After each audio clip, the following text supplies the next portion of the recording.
Hello, good evening to all my viewers. आप सभी का शांति निकेतन क्लासेस में स्वागत है। इस लेक्चर्स में हम लोग देखेंगे स्टूडेंट्स 3 चैप्टर का जो है ऑब्जेक्टिव, जितना भी बेसिक सब्जेक्टिव है। चैप्टर है आपका rotational motion, properties of matter and heat and thermometry.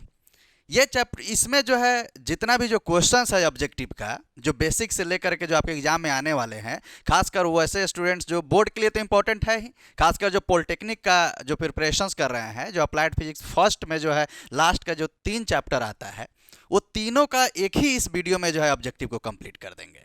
ठीक है, साथ ही साथ करना क्या है कि साथ ही साथ आप इसको लिखते भी चलिएगा। अभी तो कोशिश ऐसा रहेगा कि इसको साथ में ही आपका याद हो जाएगा, और उसके बाद यदि आप उसको लिख लेते हैं एक साथ में ही जो है, तो यहीं पे कंप्लीट हो जाएगा।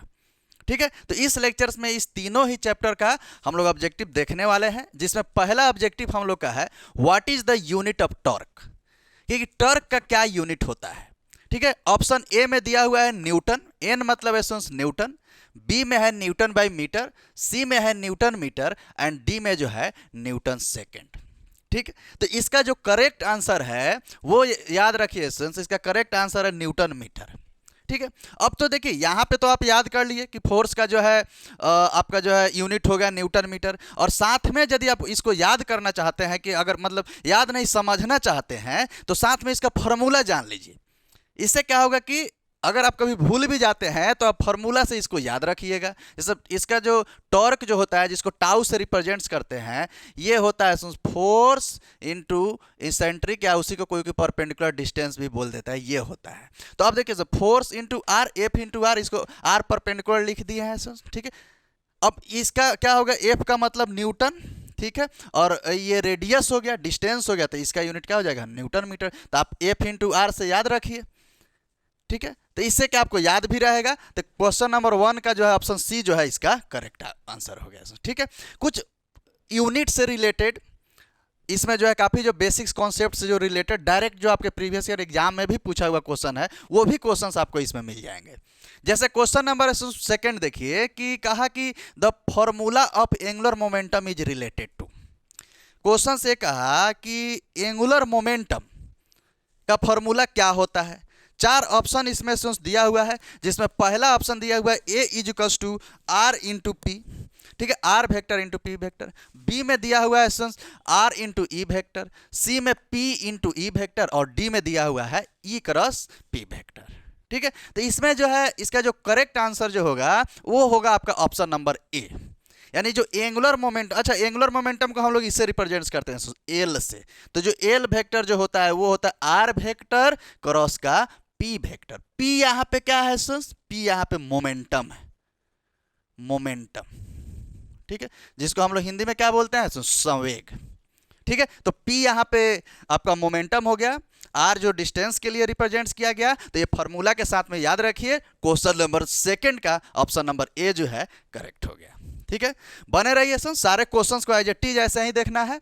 जैसे आइए क्वेश्चन नंबर नेक्स्ट के तरफ मूव करते हैं। What is the unit of mass moment of inertia, यानी कि मास मोमेंट ऑफ इनर्शिया का यूनिट क्या होगा। तो मास मोमेंट ऑफ इनर्शिया का यूनिट होगा स्टूडेंट्स, ऑप्शन ए में KG metre, KG metre square, KG पर मीटर, और डी में ऑप्शन है मीटर पर केजी। तो इसका ऑप्शन करेक्ट होगा स्टूडेंट्स केजी मीटर स्क्वायर, यानी ऑप्शन बी जो है इसका करेक्ट आंसर हो जाएगा। अब आप सोच रहे होइएगा कि यहाँ पे हमने मास मोमेंट ऑफ इनर्शिया बोला है। ठीक है, एक तो आप सिर्फ आप जानते हैं मोमेंट ऑफ इनर्शिया। तो actually students moment of inertia 2 type का होता है। एक होता है मास मोमेंट ऑफ इनर्शिया, जिसका फॉर्मूला होता है, फॉर्मूला भी लिख लीजिएगा, वो I is equals to M R square. ऐसे हम लोग लेके चलते हैं। तो किसका कौन सा फॉर्मूला होता है आगे हम बताएंगे। ठीक है, तो अभी के लिए बस इतना समय, एम आर स्क्वायर, एम मास है, आर वो जो डिस्टेंस है। तो एम आर स्क्वायर, तो देखिए मास का केजी और आर का मीटर स्क्वायर, तो केजी मीटर स्क्वायर।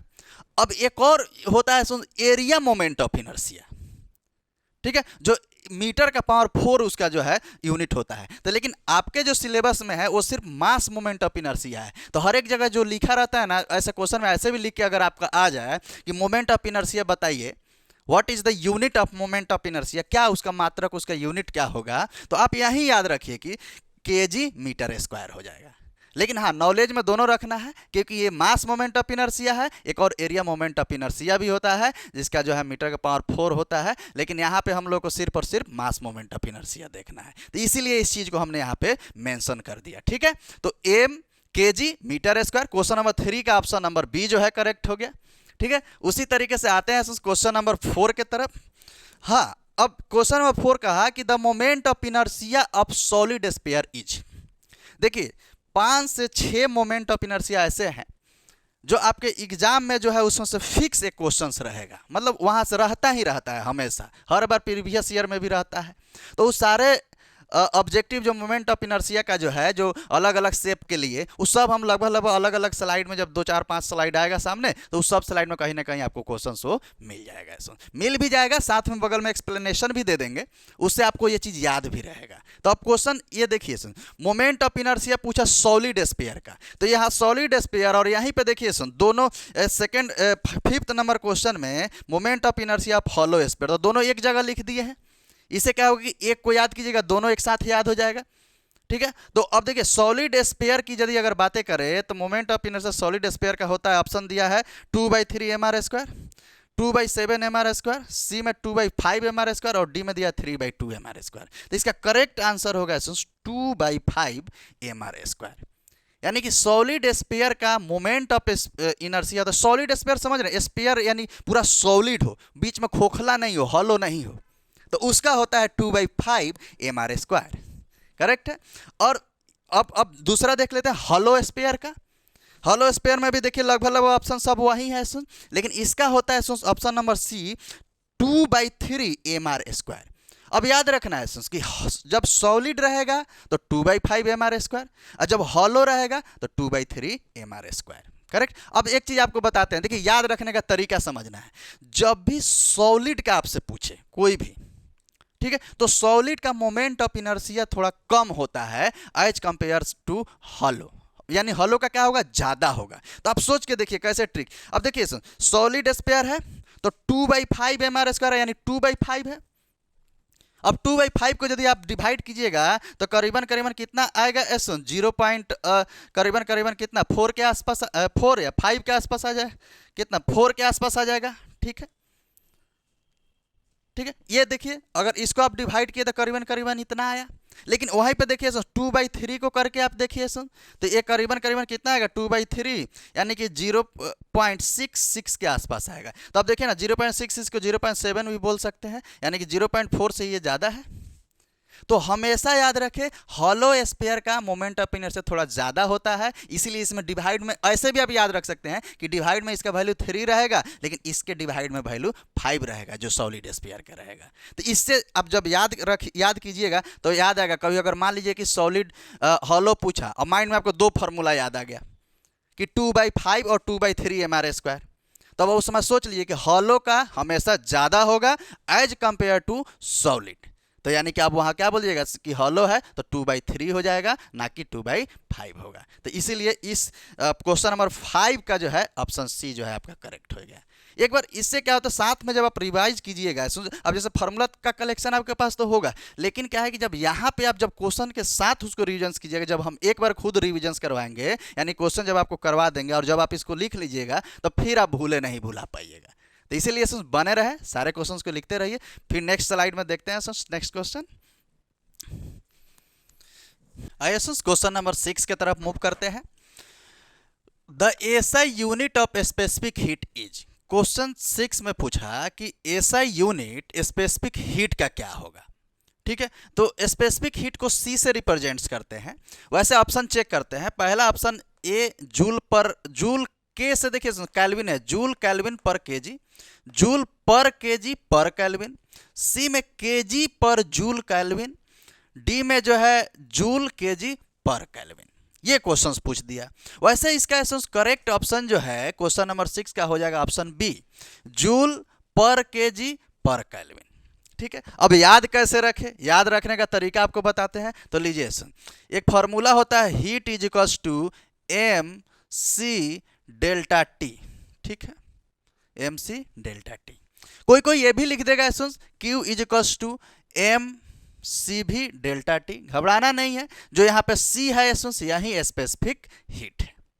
अब देखिए ये सी यहाँ से निकाले तो पहले फॉर्मूला बना लीजिए, Q के नीचे M को और डेल्टा टी को भेज दीजिए, तो Q डिवाइडेड बाई M और डेल्टा टी इक्वल्स टू सी। अब सी स्पेसिफिक हीट है जिसका यूनिट पूछा है क्वेश्चन नंबर 6 में। तो देखिए अब ये सिर्फ हीट का यूनिट क्या होता है, जूल, तो हीट का यूनिट नीचे लिख देते हैं जूल। मास का यूनिट क्या होता है, केजी, और चेंज इन टेम्परेचर डेल्टी को बोलते हैं, तो इसका यूनिट होता है केल्विन। तो यानी क्या हो गया, यानी कि सी जो यहाँ पे जो है, अब इस सी का यूनिट क्या होगा, जूल पर केजी पर केल्विन। तो यदि आप ये फॉर्मूला याद रखते हैं Q is equals to MC delta T, तो आपको स्पेसिफिक हीट ऑटोमेटिक याद रहेगा। ये भी कभी गलत नहीं हो सकता है कि ऊपर नीचे ऑप्शन में है तो कभी केल्विन ऊपर हो जाए, ऐसे कोई दिक्कत ही नहीं है। सीधे यहाँ पे इससे क्या कीजिए, M डेल्टा टी को नीचे भेजिए और C का यूनिट ऐसे याद कर लीजिए। फॉर्मूला याद रखिएगा तो बेनिफिट सब्जेक्टिव में भी आ जाएगा कि आप स्पेसिफिक हीट के बारे में लिखना चाहते हैं तो फॉर्मूला से रिलेटेड लिख दीजिए, हीट के बारे में भी लिखना चाहते हैं तो इस फॉर्मूला के अकॉर्डिंग लिख दीजिए, कुछ कुछ पॉइंट्स भी आपका कवर हो जाएगा। और देखिए यहाँ पे एम सी भी लिखे हैं, सी भी का मतलब होगा specific heat at constant volume, कहीं कहीं सीपी लिख देगा तो उसका मतलब होता है specific heat at constant pressure, तो उससे कोई मतलब नहीं है खास, हम लोग को तो यहीं से मतलब है स्पेसिफिक हीट से, जिसका यूनिट आ गया जूल पर केजी केल्विन। ठीक है, तो इसीलिए इसका ऑप्शन बी जो है करेक्ट हो गया, ऐसे ही याद रखना है सुन। ठीक है, और ये इस लेक्चर में तीनों ही चैप्टर कंप्लीट करवाया जा रहा है, तो आधा अधूरा लेक्चर नहीं देखिएगा, कंप्लीट देखिएगा, ताकि जो भी इससे क्वेश्चंस आने वाला हो यहीं पे कंप्लीट हो जाए, इससे बाहर आपका क्वेश्चंस नहीं मिलेगा। ठीक है, तो कंप्लीट देख लीजिए। 7 क्वेश्चन पूछा कि 40 degree Celsius temperature in Fahrenheit is. अब क्वेश्चन पूछा कि 40 डिग्री है, यानी टेम्परेचर का यूनिट डिग्री सेल्सियस भी होता है, फारेनहाइट केल्विन भी होता है, तो 40 डिग्री सेल्सियस को फारेनहाइट में कन्वर्ट करना है। जिस स्टूडेंट्स को फॉर्मूला आता है वो कन्वर्ट करके जो है कमेंट में इसको छोड़ दे। ठीक है, कि इतना कैसे जो है इसको कन्वर्ट किया जाता है, बाकी बताते हैं। ऑप्शन ए में है 100 फारेनहाइट, बी में है 42 फारेनहाइट, सी में 104 फारेनहाइट और डी में 46 फारेनहाइट। ठीक है सर, तो इसको बना करके दिखाइए, तब तक यहाँ हम आपको बताते भी हैं कि क्या होता है। एक बार ट्राई कर लीजिए पॉज करके वीडियो को। 40 डिग्री पहले फार्मूला लिख देते हैं सुन। देखिए 2 टाइप का फार्मूला होता है, एक आप पढ़े होइएगा सुन, F माइनस 32/212, फिर जो है C माइनस 5/9, सब भूल जाइए सुन। एक फार्मूला लिखेंगे डायरेक्ट आंसर उससे आएगा। ठीक है, खुद हमने फार्मूला इसको बनाया है सुन, किस तरीके से देखिए, डिग्री जो फारेनहाइट होता है वो होता है 1.8 इंटू डिग्री सेल्सियस प्लस 32, बस यही आप याद रखिए, इसी से क्वेश्चन आपका सॉल्व हो जाएगा। यानी कि Fahrenheit is equals to, F से डिनोट किए 1.8 इंटू डिग्री सेल्सियस प्लस 32। अब कुछ नहीं करना, देखिए डिग्री सेल्सियस कितना दिया है सुन, 40 टेम्परेचर का, तो यहाँ देखिए 1.8 इंटू 40 अब प्लस 32, सिंपल, इसको कैलकुलेट कीजिए आंसर आ जाएगा। अब 18 4 जा कितना होता है सुन, 72। ठीक है, तो यहाँ 18 4 जा कितना, 72, यानी 7.2 और इंटू एगो यहाँ पे जीरो भी है, तो यानी कि अब ये पॉइंट हटा दीजिए, डायरेक्ट 72 कर लीजिए, तो 72 प्लस 32, देखिए इसको जोड़ेंगे तो कितना हो जाएगा सुन, 2 और 2 4 और 7 और 3 10, यानी 104 जो है आपका वैल्यू आ गया किस में, फारेनहाइट में। यानी 40 डिग्री सेल्सियस को अगर कन्वर्ट करेंगे तो 104 फारेनहाइट आपका निकल के आ जाएगा। फॉर्मूला याद रखिए, स्टार मार्क कर लीजिए और ऑप्शन चेक कर लीजिए, ऑप्शन मिलाइए, ऑप्शन सी में जो है ये ऑप्शन दिया हुआ है 104 फारेनहाइट। क्वेश्चंस उलट के आपसे डिग्री सेल्सियस मतलब जो है फारेनहाइट क्वेश्चन में दे दे, डिग्री सेल्सियस पूछ दे तो भी कोई दिक्कत नहीं है, यहाँ उसका वैल्यू रख दीजिएगा, 32 को इधर भेज के माइनस कर लीजिएगा, 1.8 डिवाइड में भेज देगा, आंसर आ जाएगा। मतलब जो है एज इट इज, इसी से दोनों काम आपका कंप्लीट हो जाएगा। ठीक है, तो इस तरीके से आपको याद रखना है, स्टार मार्क लगा लीजिए क्वेश्चन नंबर 7 का option number C. Question number 8 भी काफ़ी इंपॉर्टेंट है, ये तो प्रीवियस ईयर में पूछा भी है। ठीक है, क्वेश्चंस कहा किस तरीके से पूछा है, उसमें एक ही पूछा था, लेकिन हमने इसमें कंप्लीट दिया है कि स्ट्रेन इज इक्वल्स टू, कि स्ट्रेन का जो फॉर्मूला है, स्ट्रेस स्ट्रेन पढ़े होइएगा, प्रॉपर्टीज ऑफ मैटर में का है ये फर्स्ट पैराग्राफ में, कि स्ट्रेन इज इक्वल्स टू, तो आप जानते होइएगा स्टूडेंट्स जो मतलब जो है change in length by original length, बहुत जगह बहुत ऐसे बुक में भी मिल जाएगा सुन कि पहले ऑप्शन में देखिए ना change in length by original length है, बी में है change in area by original area, C में है change in volume by original volume, D में ऑल ऑफ दीज। तो बहुत जगह बुक में change in length by original length देगा, आप ऑप्शन ऐसे मार दीजिएगा और जो है लड्डू मिल जाएगा। तो लड्डू नहीं लेना है तो समझ लीजिए क्या समझना है कि देखिए चेंज, समझिए क्वेश्चन को, अगर स्ट्रेन का मतलब होता है कि यदि आप वो हीट दीजिए चाहे किसी चीज़ से, जब उसको जो है किसी रॉड को जब आप एक्सपेंड करवाइएगा, वो जो रॉड खिंचाएगा, मतलब मान लीजिए कि इस तरीके से कोई कोई मान लीजिए इस तरीके से रॉड है, इसको हीट किए तो ये इसका लेंथ में पहले एल था, हीट किए तो ये बड़ा हो गया इस तरीके से, देखिए इस तरीके से, तो पहले एल था तो एल में भी चेंज हुआ। तो क्या आप सोच के देखिए जब ये चेंज किया होगा अपना शेप जो है, ठीक है, तो क्या इस शेप या साइज में जो चेंजिंग आया, तो क्या इसमें सिर्फ लेंथ में ही चेंजिंग आया होगा, क्या एरिया में नहीं आया होगा, क्या वॉल्यूम में नहीं आएगा? सोच के देखिए, एरिया में भी चेंज आया होगा, वॉल्यूम में भी चेंज आया होगा। तो चेंज, अब स्ट्रेन का जो फॉर्मूला लिखिएगा वो चेंज क्या होगा, डेल एल बाई एल भी होगा, change in length by original length, change in area by original area, change in volume by original volume. ये तीनों ही आपका जो है स्ट्रेन का फॉर्मूला हो जाएगा, यानी तीनों हो जाएगा। तो ऑप्शन नंबर डी जो है यहाँ पे करेक्ट हो जाएगा, ऑल ऑफ दिस। अगर कोई किसी क्वेश्चन में ये तीनों अगर नहीं देकर एक दे दे तो भी सही है, लेकिन ये तीनों देने का ज़्यादा चांसेस है। अब की बार जो एग्जाम में आने का चांसेस है वो तीनों दे देगा और पूछ देगा कि बताइए स्ट्रेन का फॉर्मूला क्या होता है या स्ट्रेन इज इक्वल्स टू क्या होता है। तो ध्यान रखना है, सुन, लेंथ एरिया वॉल्यूम सब में चेंज आ रहा है तो स्ट्रेन का भी फार्मूला में जो है ये तीनों फार्मूला आपका आ जाएगा। तो this is the correct answer of question number 8। ठीक है स्टूडेंट्स, तो आइए इसी तरीके से कॉन्सेप्ट को क्लियर करते हुए, कॉन्सेप्ट याद रखना है क्योंकि कॉन्सेप्ट जब आप एग्जाम हॉल में जब जाइएगा एग्जाम देने के लिए तो उस समय बहुत सारा चीज़ आप जो रटे हुए हैं ना वो देखिएगा, कभी कभी क्या होता है कि भूल जाइएगा, एकदम से जो ब्लैंक हो जाएगा, तो वहाँ काम आता है कॉन्सेप्ट। अगर उसको ना भूल गए, कॉन्सेप्ट तो आप याद नहीं किए, कॉन्सेप्ट तो समझे हैं, तो वो कॉन्सेप्ट काम आएगा और इस तरीके से आप उसका आंसर जो है फिर से आप रिक्वायल हो जाएगा सारी चीज़ें और आंसर दे दीजिएगा और अच्छा मार्क्स लेके आ जाइएगा। ठीक है, आइए क्वेश्चन नंबर 9 की तरफ कि the moment of inertia of ring is. देखिए अब दो क्वेश्चन फिर यहाँ हम रख दिए हैं कि moment of inertia of ring is, question number 9। Question number 10 the moment of inertia of circular disc is, ring का भी बोल दिए डिस्क का भी बोल दिए। ठीक है, तो देखिए moment of inertia of circular ring होता है एम आर स्क्वायर और moment of inertia of circular disc जो होता है, कहाँ गया, M R square, M R, यहाँ इस ऑप्शन में यहाँ छूटा हुआ यहाँ 2 होगा, यहाँ एम आर स्क्वायर बाई 2 हो जाएगा।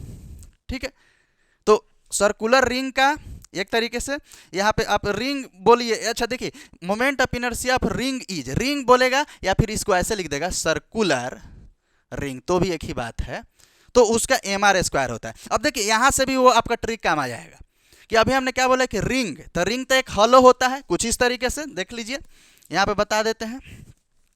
देखिए कैसे ट्रिक से आपको गलत होने का चांसेस नहीं रहेगा। देखिए रिंग हुआ तो रिंग हॉलो हुआ इस तरीके से मान लीजिए सर, ठीक है, और जो है डिस्क हुआ, जो नहीं होता है गाड़ी का डिस्क डिस्क वगैरह लगा रहता तो वो सॉलिड होता है, वो इस तरीके से होता है। ठीक है, तो ये आपका क्या हो गया रिंग और ये आपका क्या हो गया डिस्क। तो हमेशा हम बोले हैं कि हॉलो का ज़्यादा होता है एज कंपेयर टू सॉलिड। तो देखिए इसका हॉलो है रिंग तो इसीलिए इसका एम आर स्क्वायर हो गया, और देखिए और इसका जो डिस्क है तो उसका क्या हो गया M R square by 2। Got it, समझ गए स्टूडेंट्स? तो इस तरीके से जो समझ करके जो है साइड में ये सब चीज़, जैसे क्या होता है ना, ये बनाने से एक बेनिफिट क्या है आपको बताते हैं कि यदि आप याद कर रहे हैं साइड में उससे थोड़ा सा एक्सप्लेनेशंस के लिए आप बना दिए। ठीक है, तो उससे क्या होगा कि अब ये चीज़ आपके माइंड में सेट हो गया। और बेहतरीन चीज़ है अगल बगल में अगर जैसे मान लीजिए आपके मित्र वगैरह या जो भी हैं अगल बगल में, अगर कोई टॉपिक पे आपको थोड़ा सा डाउट है या उसको याद कर रहे हैं, याद नहीं हो रहा है या कॉन्सेप्ट बनाना चाहते, तो आप सबसे बेहतरीन उपाय बगल वाला को पकड़िए, किसी को पकड़ लीजिए, चाहे वो जानता हो या नहीं जानता हो, जितना आपके पास ज्ञान है इससे रिलेटेड, मतलब जो भी आप याद कर रहे हैं नॉट ओनली इन फिजिक्स या केमिस्ट्री, समझा दीजिए, बस अपने तरफ से समझा दीजिए, वो समझे नहीं समझे आप समझा दीजिए, बस इतना समझिए कि दूसरे को समझाने से बताने से अपना कॉन्सेप्ट जो है समझिए क्लियर हो जाता है, अब आपको याद हो जाएगा, है ना। तो ये चीज़ एक बहुत बेहतरीन है, आप भी ट्राई करके इसको देख लीजिएगा, ठीक है। तो इसी तरीके से ये सारे क्वेश्चंस को एक बार नोट डाउन कर लीजिए और देखते हैं फिर नेक्स्ट स्लाइड में। क्वेश्चन नंबर 11 देखते हैं। Increases the viscosity of liquid with, कि अगर जो है increases the viscosity of liquid, मतलब कौन कौन सा ऐसा कंडीशन है जिस पे विस्कोसिटी ऑफ लिक्विड इंक्रीज करेगा। जिसमें पहला ऑप्शन है इंक्रीजेज टेम्परेचर, बी में है डिक्रीजेज टेम्परेचर, सी में है कांस्टेंट टेम्परेचर और डी में है नॉन ऑफ दिस, ठीक है। अब ये बताना है कि जो लिक्विड का विस्कोसिटी जो है वो अगर हम टेम्परेचर बढ़ाते हैं तो उसका विस्कोसिटी घट जाता है, तो यानी कि टेम्परेचर घटाएंगे तो विस्कोसिटी बढ़ जाएगा। तो क्वेश्चन में सीधे सीधे देखिए पूछे कि है कि कब ये इंक्रीज करेगा विस्कोसिटी ऑफ लिक्विड। तो जब टेम्परेचर आप डिक्रीजेज कीजिएगा, डिक्रीजेज टेम्परेचर, देन जो है विस्कोसिटी ऑफ लिक्विड इंक्रीज कर जाएगा। तो इस हिसाब से इस क्वेश्चन का ऑप्शन नंबर करेक्ट जो है बी हो गया, increases viscosity with decrease in temperature, correct है सर। आइए इसी तरीके से अगर हम लोग देखते हैं सर क्वेश्चन नंबर 12 के तरफ। क्वेश्चन नंबर 12 में कहा कि सरफेस टेंशन इंक्रीजेज विद। अब ये आपको बताना है सर कि सरफेस टेंशन, फिर से उसी टाइप का क्वेश्चन है कि जो सरफेस टेंशन बढ़ता है वो किस किस फैक्टर पे। ऑप्शन फिर से वही है, ठीक है। ऑप्शन फिर से वही है, क्या है ऑप्शन है कि इंक्रीजेज टेम्परेचर, डिक्रीजेज, अनअफेक्टेड और नॉन ऑफ दिस। तो ध्यान दीजिए जो सरफेस टेंशन है जो लिक्विड में बनता है वो अगर हम टेम्परेचर बढ़ाएंगे तो सरफेस टेंशन का वैल्यू घट जाता है, ठीक है। सरफेस टेंशन का वैल्यू क्या होगा, घट जाएगा। तो यानी कि टेम्परेचर अगर हम घटाएंगे तो सरफेस टेंशन का वैल्यू बढ़ जाएगा। तो इसीलिए इस क्वेश्चन का भी ऑप्शन नंबर कौन सा हो गया, बी हो गया, डिक्रीजेज टेम्परेचर। क्या लिखा, अनअफेक्टेड ऑन टेम्परेचर, ऐसा कुछ नहीं है, टेम्परेचर भी इफेक्ट करता ही है, क्योंकि टेम्परेचर डिक्रीज किए तो सरफेस टेंशन आपका क्या हो गया, इंक्रीज करेगा। तो एकदम बारीकी से सारे क्वेश्चंस को देखिए, ध्यान रखिए, इस तरीके से इसको लिखते चलना है कि किस तरीके सारे क्वेश्चंस का कलेक्शन है, ठीक है। कोहेसिव फोर्स, नेक्स्ट क्वेश्चन पूछा क्वेश्चन नंबर 13 में कि कोहेसिव फोर्स इज ग्रेटर किस में, बताइए। ये क्वेश्चंस काफ़ी इंपॉर्टेंट है, ये VVI क्वेश्चन है, ये क्वेश्चंस पूछने का पूरा चांसेस लग रहा है कि कोहेसिव फोर्स सबसे ज़्यादा किस में होता है, मरकरी में, वाटर में, केरोसिन ऑयल में या नॉन ऑफ दिस, मतलब इस तीनों में कौन होता है, ठीक है। सोच के बताइए क्या होगा। 1 मिनट जब तक पानी पी ले।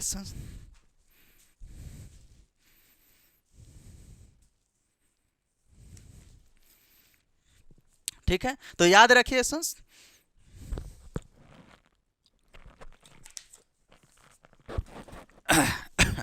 इस क्वेश्चन का ऑप्शन ए जो है मार्क कर लीजिए, ऑप्शन ए जो है करेक्ट आंसर है। मर्क्यूरी में सबसे ज्यादा कोहेसिव फोर्स होता है। कोहेसिव फोर्स वैसा फोर्स है जो सेम काइंड ऑफ मोलिक्यूल्स के बीच में लगे, जैसे वाटर मोलिक्यूल्स के बीच में लगा कोहेसिव कहला है, मर्क्यूरी के बीच में लगा कोहेसिव है, लेकिन डिफरेंट काइंड। जैसे ऐसा समझ लीजिए कि आप गिलास में वाटर रखे हुए हैं, वाटर और गिलास के मोलिक्यूल्स के बीच में जो फोर्स लग रहा होगा उस फोर्स को बोलते हैं एडहेसिव फोर्स। तो ध्यान रखना है, cohesive same kind of molecules के बीच, तो इसीलिए कोहेसिव फोर्स जो मर्क्यूरी का सबसे ज़्यादा होता है, ठीक है। एक पूरा माहौल बना लीजिए पढ़ाई का, ठीक है। और वो वाला जो अभी बताए हैं उपाय और याद रखिए समझाने वाला।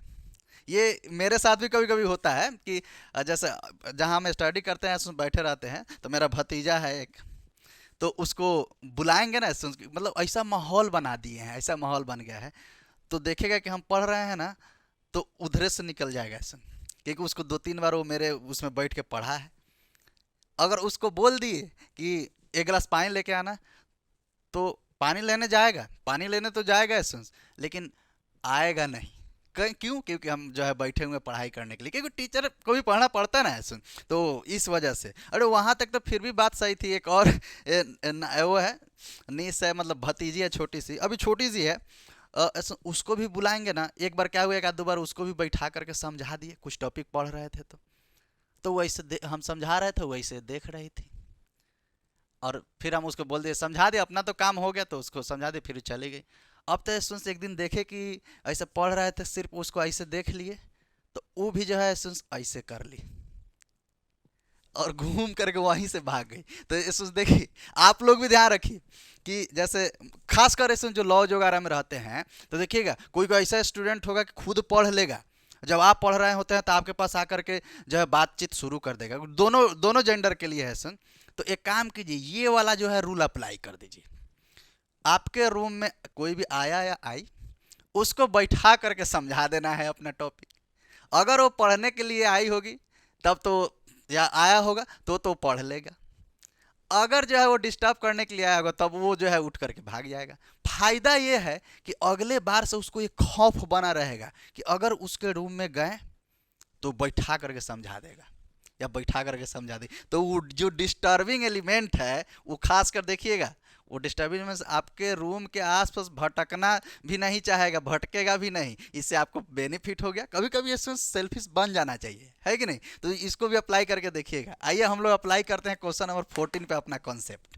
कि कहा कि normal and standard atmospheric pressure is equals to, कि पूछा कि नॉर्मल और स्टैंडर्ड एटमॉस्फेरिक प्रेशर क्या होगा। पहला ऑप्शन 760 mm ऑफ Hg, मतलब एटमॉस्फेरिक मतलब सराउंडिंग का वायुमंडलीय दाब है ना, हिंदी भाषी। और जो है बी में जो है 1.013 बार, सी में है 1.013 10⁵ पास्कल और डी में ऑल ऑफ दिस। तो देखिए सुन, ये तीनों ही करेक्ट है। ए भी करेक्ट है, बी भी करेक्ट है, सी भी करेक्ट है, ऑप्शन डी भी करेक्ट है। ठीक है, तो यानी कि जो है डी करेक्ट होने का मतलब तीनों करेक्ट है। ऑल ऑफ दिस तीनों याद रखिए, अब तीनों काम कर जाएगा, आपको बेनिफिट हो जाएगी। 760 mm of Hg atmospheric pressure, A भी जो है 1.013 बार एटमॉस्फेरिक प्रेशर, ए भी जो है आपका atmospheric pressure. Right answer option number D. उसी तरीके से क्वेश्चन नंबर 14 के बाद जो है क्वेश्चन नंबर 15 की तरफ मूव करते हैं। ये भी क्वेश्चंस काफी इंपॉर्टेंट है। ठीक है, Reynolds number for laminar flow. अच्छा, लैमिनार फ्लो के ही एसेंस हम लोग बोलते हैं स्ट्रीम लाइन फ्लो इज।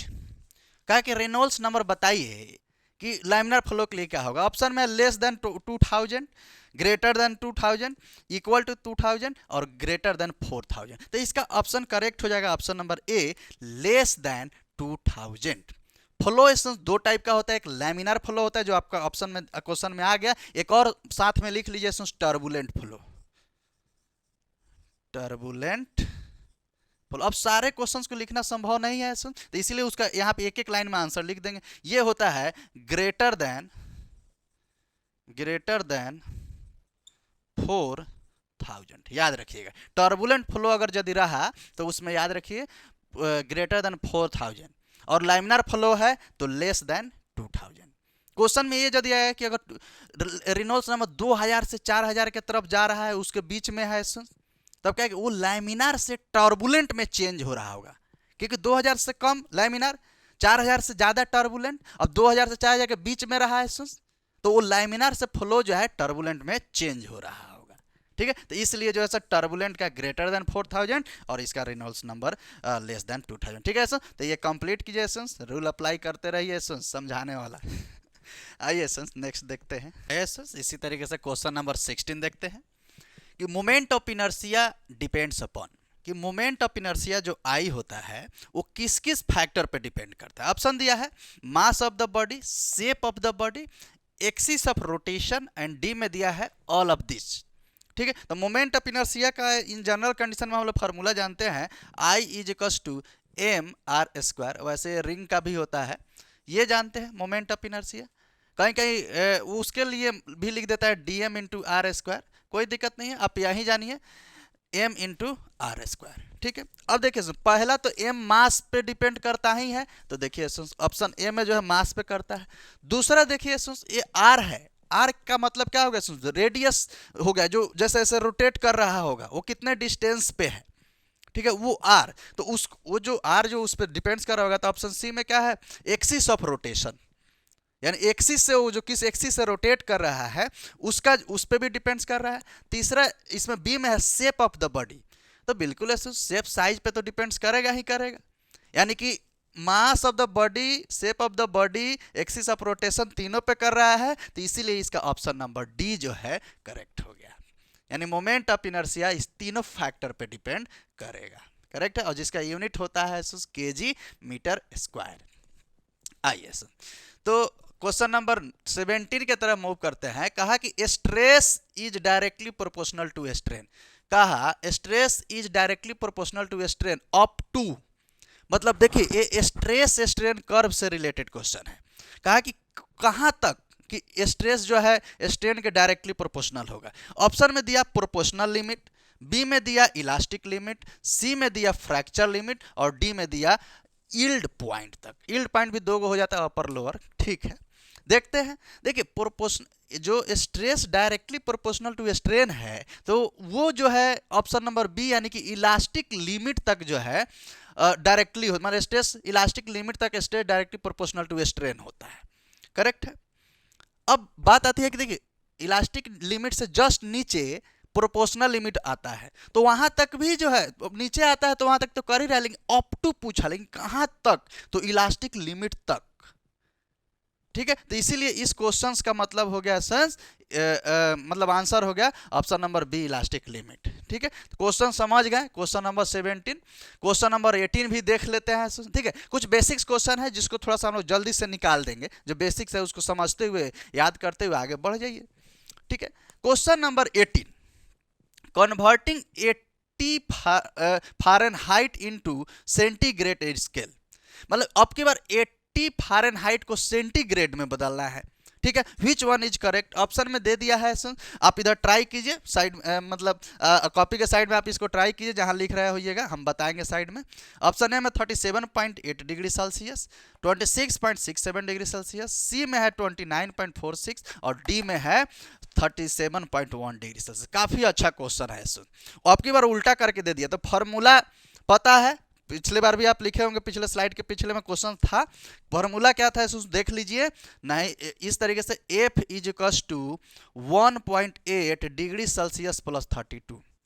अब देखिए सेल्सियस में लाना है तो कुछ नहीं, फ़ारेनहाइट वाला वैल्यू यहाँ रख दीजिए। फ़ारेनहाइट कितना है 80, तो यहाँ पर रख दिए 80 is equals to 1.8 into degree Celsius रहने दीजिए प्लस 32।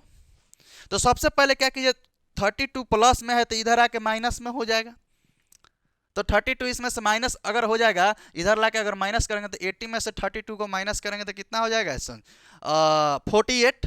तो यहाँ पे क्या होगा 48 is equal to 1.8 degree Celsius.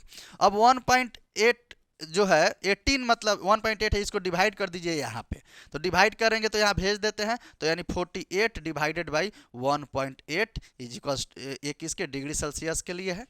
अब डिवाइड करके इसको देखिए, डिवाइड कीजिएगा तो करीबन करीबन आ जाएगा 2, इसको डिवाइड करके देखिए तो करीबन करीबन आ जाएगा 26.66 के आसपास, यानी कि 26.66 यानी 26.67 भी हम इसको लिख सकते हैं, यानी जो है इतना डिग्री सेल्सियस आ गया। यहाँ पे लिख देते हैं 67 डिग्री सेल्सियस आ गया। इसको डिवाइड कीजिएगा आपको करेक्ट आंसर मिल जाएगा, यानी कि इस क्वेश्चन का ऑप्शन जो रहा वो ऑप्शन बी जो है इसका करेक्ट आंसर है। ठीक है, एक बार इसको कैलकुलेट करके देख लीजिएगा। ठीक है, तो इस तरीके से आपको कन्वर्ट करना है। एक क्वेश्चन उल्टा भी था, इसके डिग्री सेल्सियस को फ़ारेनहाइट में करना था, आपकी बार जो है फ़ारेनहाइट को डिग्री सेल्सियस में।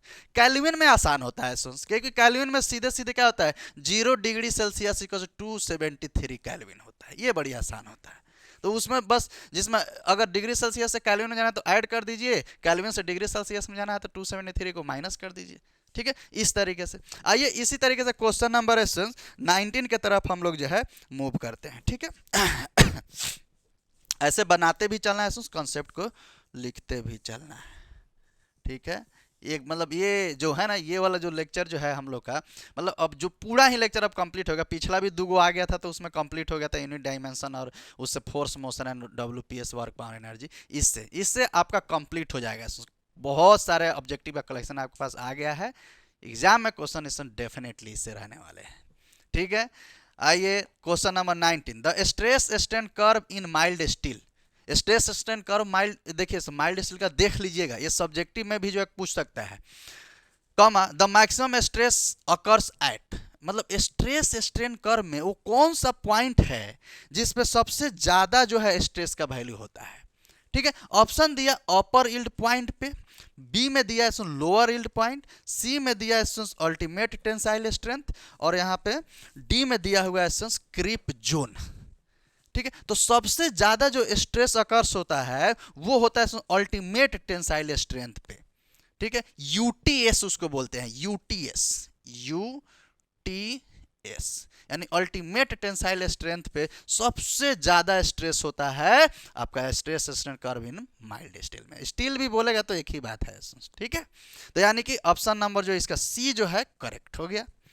उसी तरीके से सी देख लिए तो 19 देख लिए, तो क्वेश्चन नंबर 20 की तरफ मूव करते हैं कि surface tension occurs due to, मतलब क्या रीजन होता है सरफेस टेंशन अकर्स होने का। जो पानी में बुलबुला जो नहीं बनता है वो ड्यू टू सरफेस टेंशन की वजह से ही बनता है। ऑप्शन नंबर ए में कहा है कोहेसिव फोर्स बिटवीन मोलिक्यूल्स, समझिए। बी में कहा एडहेसिव फोर्स बिटवीन मोलिक्यूल्स, सी में कहा फ्रैक्शनल फोर्स बिटवीन मोलिक्यूल्स, और डी में कहा जो है इलेक्ट्रोस्टैटिक फोर्स। ठीक है, अब किसके वजह से बनता है, अब ध्यान देना है। Cohesive force similar kind of molecules में लगता है, adhesive force different kind of molecules में लगता है, और फ्रिक्शनल का तो खैर अलग ही मैटर है। यहाँ पे फ्रिक्शनल तो आप लोगों को पता ही होगा, जब दो बॉडी आपस में जो है रब करते हैं तो उसके बीच में एक फ्रिक्शन आता है। ठीक है, आगे की तरफ मूव करें तो फ्रिक्शन पीछे की तरफ लगता है। खैर कोई नहीं, आइए यहाँ पे इसके according question number option number जो है इसका ए जो है करेक्ट है, स्टार मार्क लगा लीजिए कि surface tension occurs due to cohesive force between molecules की वजह से। ठीक है, कोहेसिव फोर्स की वजह से लगता है। एडहेसिव ध्यान में भी नहीं रखना है, सिर्फ क्या रखना है, कोहेसिव फोर्स बिटवीन मॉलिक्यूल्स, याद कर लीजिए इसको। और एक cohesive force same kind of molecules के बीच में लगता है। पूरे क्वेश्चंस को नोट डाउन कीजिए, देखते हैं नेक्स्ट में। क्वेश्चन देखते हैं 21, the viscosity of ideal fluid is, यानी कि जो क्वेश्चन पूछा है कि विस्कोसिटी ऑफ आइडियल फ्लूइड, तो ऑप्शन ए में दिया है इन्फिनिटी, बी में दिया है 1, और सी में दिया है 0, और डी में दिया है 10। तो जो विस्कोसिटी ऑफ आइडियल फ्लूइड होता है वो 0 के बराबर होता है।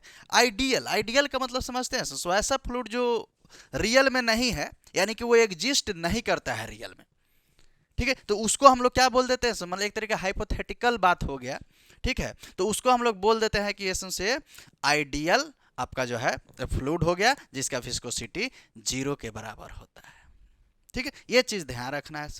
उसी तरीके से क्वेश्चन नंबर 22 में भी देख लेते हैं। क्वेश्चन कहा कि rain drop is spherical due to, मतलब रेन ड्रॉप मतलब जो पानी का जो बूंद होता है वो स्पेरिकल किस वजह से होता है, स्पेरिकल मतलब स्पेयर शेप, गोलीय शेप में जो है वो किस फैक्टर के वजह से होता है। आइए ऑप्शन चेक करेंगे तो पता चलेगा। ग्रेविटेशनल फोर्स दिया, ठीक है, विस्कस फोर्स, सी में सरफेस टेंशन फोर्स, और एयर रेसिस्टेंस, डी में क्या दे दिया एयर रेसिस्टेंस। यानी कहने का मतलब कि बताना है कि कौन सा इसमें फोर्स कारगर है, कौन सा फोर्स इसमें लग रहा है जिसके वजह से जो है वर्षा का जो बूंदे है, बारिश का जो बूंद है वो स्पेरिकल शेप में होता है। तो देखिए इसमें याद रखिए स्टार मार्क करके, वो सरफेस टेंशन फोर्स के वजह से पानी के बूंदे जो है स्पेरिकल सेक्शंस को शो करता है। तो यानी कि क्वेश्चन नंबर 22 का ऑप्शन नंबर सी जो है आपका करेक्ट हो गया। ठीक है, ये सब डेटा बेस्ड क्वेश्चन है जो अक्सर पूछे जाते हैं, इसी तरीके से याद करते रहिए और इसको लिखते भी रहिए। क्वेश्चन नंबर जब 22 के बाद 23, when liquid rises in manometer then cohesive is, कहा कि जब मैनोमीटर में है, मैनोमीटर जानते हैं ना, इस तरीके से दो टाइप का होता है। ऐसे मतलब एक तरीके से समझिए ना, एक कांच का जो है एक ट्यूब समझ लीजिए इस तरीके से। अब इसमें शेप हम बना देते हैं दो गो इस तरीके से। ठीक है, इसको बोलते हैं ठीक है इस तरीके से, और एक दूसरा होता है ऐसे, ये भी मैनोमीटर ही है, इसका शेप हो गया इस तरीके से। एकदम बारीकी से जो भी कॉन्सेप्ट एक्सप्लेन कर रहे हैं एक्सप्लेनेशंस के साथ में जो है इसको आप लिखिएगा। ठीक है, ध्यान रखना है। तो कहा कि जब लिक्विड राइज कर रहा है, तो देखिए ये वाला जो केस है ये है आपका लिक्विड राइज का, राइज किसमें, मैनोमीटर में। और ये वाला जो केस है वो लिक्विड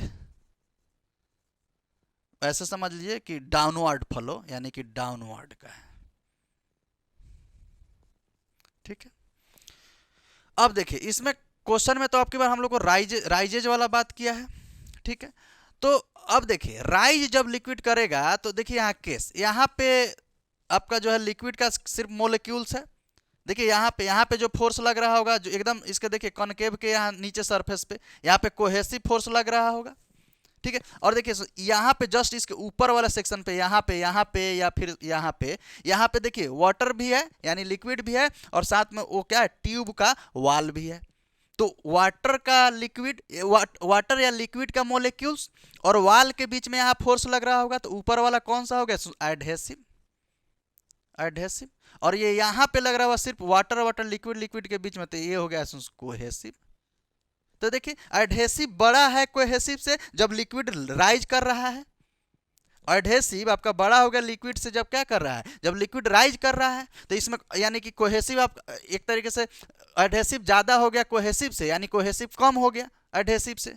तो यानी क्वेश्चन में साफ बोला कि जब लिक्विड राइज करता है कोहेसिव क्या होगा, वो आपका लेस हो जाएगा एडहेसिव से। यानी ऑप्शन नंबर सी में देखिए साफ साफ लिख दिया है कि कोहेसिव जो है लेस देन एडहेसिव। तो बिल्कुल सही, देखिए क्योंकि कोहेसिव नीचे है और एडहेसिव ऊपर हो गया। तो जब लिक्विड राइज होगा तो कोहेसिव आपका लेस होगा एडहेसिव से, लेकिन लिक्विड जब फॉल हो, डाउनवर्ड हो, या इसी को हम लोग बोल देते हैं लिक्विड फॉल भी बोल देते हैं, फॉल हो नीचे की तरफ आ रहा है, तो देखिए यहाँ पे जो लगेगा वो कोहेसिव फोर्स यानी कोहेसिव, और यहाँ पे जो लग रहा है यहाँ पे चाहे यहाँ पे लग रहा है ये लग रहा होगा एडहेसिव।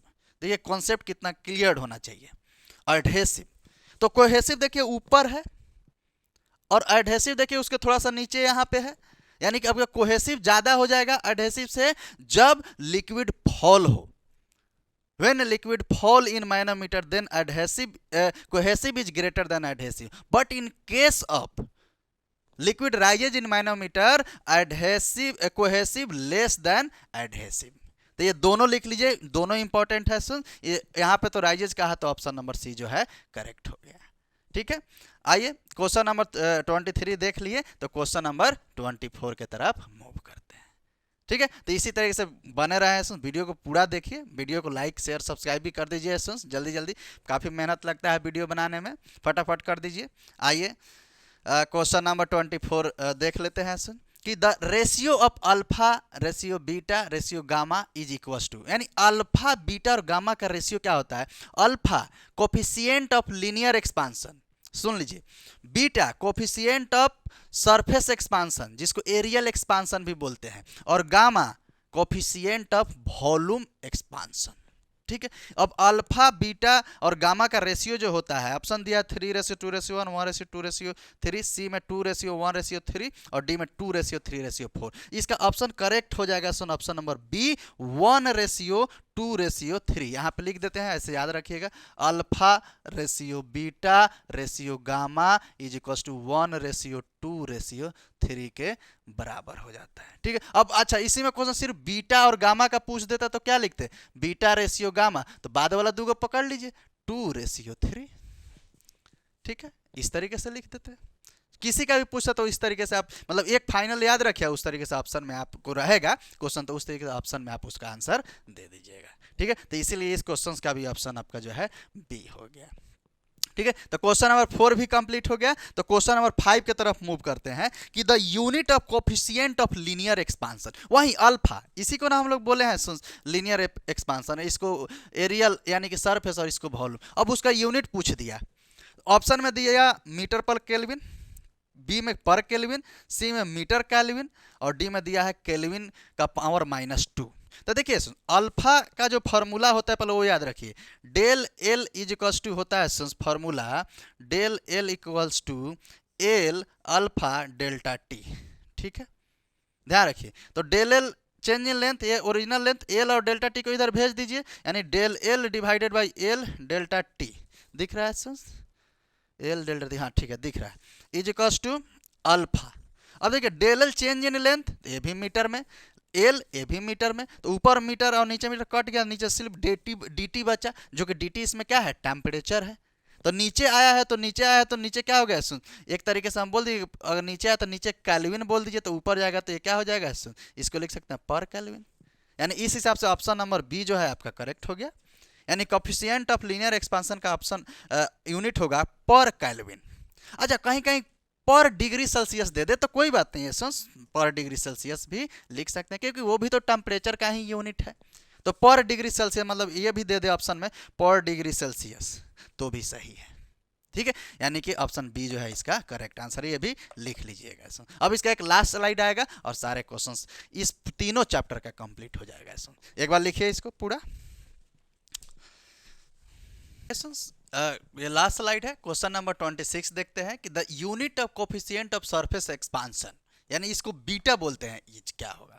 पिछला जस्ट क्वेश्चन क्या था essence, unit of coefficient of linear expansion, यहाँ सरफेस एक्सपांशन दे दिया। तो देखिए यूनिट में कोई चेंजिंग नहीं आता है, यूनिट तो इसका भी क्या हो जाएगा, ऑप्शन जो बी में जो दिया है पर केल्विन, या अगर पर डिग्री सेल्सियस भी दे दे तो वही ऑप्शन होगा, जो लीनियर एक्सपांशन का हो या फिर जो है सरफेस एक्सपांशन का हो या फिर जो है वॉल्यूम एक्सपांशन का हो, तीनों का यूनिट सेम होता है, पर केल्विन या पर डिग्री सेल्सियस। जैसे देखिए ना, सरफेस एक्सपांशन का भी फॉर्मूला क्या होता है, del A is equals to A beta delta T. अब देखिए ना, एरिया का यूनिट अब इसको निकालिएगा तो डेल ए नीचे ए और डेल्टा टी को भेज दीजिए तो इसी तरीके से ना आ जाएगा बीटा। अब देखिए एरिया और चेंज इन एरिया और एरिया का यूनिट सेम, नीचे सिर्फ बचा क्या, ये डेल्टा टी, और डेल्टा टी नीचे केल्विन या डिग्री सेल्सियस हो सकता है, तो ऊपर जाके पर केल्विन या पर डिग्री सेल्सियस। तो यूनिट में कोई चेंजिंग नहीं होगा, चाहे वो अल्फा का हो, चाहे वो बीटा का हो, चाहे वो गामा का हो, तीनों का ही यूनिट आ जाएगा पर केल्विन या पर डिग्री सेल्सियस। एकदम याद रखिए इस चीज को जो है, ठीक है, इंपॉर्टेंट करके। तो ऑप्शन बी जो है इस क्वेश्चन का करेक्ट हो गया। ठीक है, अब आता है क्वेश्चन नंबर 27। ठीक है, ये लास्ट स्लाइड है बट नॉट द लिस्ट वाली बात है, काफी इंपॉर्टेंट क्वेश्चन इस स्लाइड में है। Radius of gyration of rod whose length L and mass M and axis of rotation at mid of the rod, ऐसा क्वेश्चन पूछ दिया। क्वेश्चन पूछा कि कोई एल लेंथ का रॉड है, ठीक है, जिसका मास एम है और एक्सिस ऑफ रोटेशन उसके मिड पे है, तो उसका आप रेडियस ऑफ गायरेशन यानी के बताइए। के का जो फॉर्मूला होता है, के इज इक्वल टू होता है under root moment of inertia divided by mass, ये होता है के का formula, under root moment of inertia by mass. अब मोमेंट ऑफ इनर्शिया रॉड का बताइए, जब वो मिड से पास होता हो, मान लीजिए ऐसे रॉड है एल लेंथ का एसेंस और ये पास मिड एक्सिस पे इसका रोटेशन पूछ दिया इस तरीके से, तो इसका मोमेंट ऑफ इनर्शिया होता है एम एल स्क्वायर बाई 12। ठीक है, तो इस ये जो रेडियस ऑफ गायरेशन के है, इस के जगह पे के इक्वल्स टू अंडर रूट यानी आई के जगह पे आप ये वैल्यू रख दीजिए M L square by 12, automatic answer आ जाएगा। ठीक है, तो रख करके देखते हैं तो क्या आ गया, अंडर रूट इसके जगह पे वैल्यू रखे तो एम एल स्क्वायर बाई 12, नीचे 12 आ जाएगा और नीचे एक और एम भी है, तो एम से एम कट गया, तो बचा क्या, under root L square by 12, तो एल स्क्वायर का एल तो यहाँ से हट जाएगा, तो सिर्फ क्या बचेगा एल, लेकिन नीचे 12 क्या रहेगा अंडर रूट में, यानी कि एल बाई अंडर रूट 12 जो है आपका मोमेंट ऑफ इनर्शिया होगा, किसका, रॉड का, जब एक्सिस ऑफ रोटेशन मिड पे हो यानी एकदम मिड पे हो। ठीक है, और उसका जो है मास कैपिटल एम हो, यानी एल बाई अंडर रूट 12, यानी ये ऑप्शन ए ही इसका करेक्ट है, एल बाई अंडर रूट 12। कोई भी क्वेश्चन अगर डिस्क का भी पूछे तो डिस्क का मोमेंट ऑफ इनर्शिया रखिए, डिवाइडेड बाई एम कर दीजिए। रिंग का पूछे तो रिंग का रखिए, स्पेयर का पूछे तो स्पेयर का रख लीजिए, यानी फॉर्मूला अगर यदि आपको याद है moment of inertia equals to under root I by M, तो ये रेडियस ऑफ गायरेशन का, तो आप किसी भी जो है शेप के लिए जो है, किसी सेक्शंस के लिए जो है आप वहाँ पे रेडियस ऑफ गायरेशन बड़ी आसान तरीके से बता सकते हैं। ठीक है, तो इस क्वेश्चन के अकॉर्डिंग जो ऑप्शन ए जो है हम लोग का करेक्ट आंसर हो गया। ठीक है, एकदम समझते हुए काम करना है। वैसे ही आते हैं क्वेश्चन नंबर 28 की तरफ। 27 तो हो गया, 28 में कहा कि highly soluble impurities surface tension sigma is, मतलब हाईली सोलूबल इंप्योरिटीज अगर हो, अगर कोई लिक्विड सब्सटेंस हो उसमें हाईली सोलूबल मिला दिए, ठीक है, यानी सॉल्ट मिला दिए, यानी नमक मिला दिए पानी में, उस समय पता है सरफेस टेंशन उसका बढ़ेगा कि घटेगा, हाईली सोलूबल है। ठीक है, तो जब हाईली सोलूबल सब्सटेंस होता है तो ऑप्शन दिया ए में decreases, increases, unaffected, none of these. तो highly soluble substance surface tension increase करता है, ये चीज ध्यान रखना है, लेकिन वहीं पे डिटर्जेंट वगैरह मिला देते हैं पार्शियली सोल्यूबल, तो वो घटा देता है। लेकिन यहाँ हाईली सोल्यूबल है तो याद रखना है इसका सरफेस टेंशन क्या होगा, इंक्रीज होगा। यानी इस क्वेश्चन का ऑप्शन नंबर बी जो है आपका करेक्ट हो जाएगा। Highly soluble surface tension increases, Sprüngli soluble यानी कि लेस सोल्यूबल उसको बोलते हैं या पार्शियली सोल्यूबल, वो सरफेस टेंशन घटाता है। ठीक है, तो इस क्वेश्चन का 28 का जो ऑप्शन नंबर हम लोग का बी जो है करेक्ट होगा। याद रखिए इस तरीके से। ठीक है, आइए क्वेश्चन नंबर 29 की तरफ मूव करते हैं। क्वेश्चन नंबर 29 कहा कि वेन एडहेसिव फोर्स, समझना है, बारीकी से समझिए। When adhesive force is large as compare to क्या, as compare to adhesive force, cohesive force होना चाहिए। When cohesive force is large as compare to adhesive force. ठीक है, मतलब यहाँ पे कुछ मिस्टेक होगा।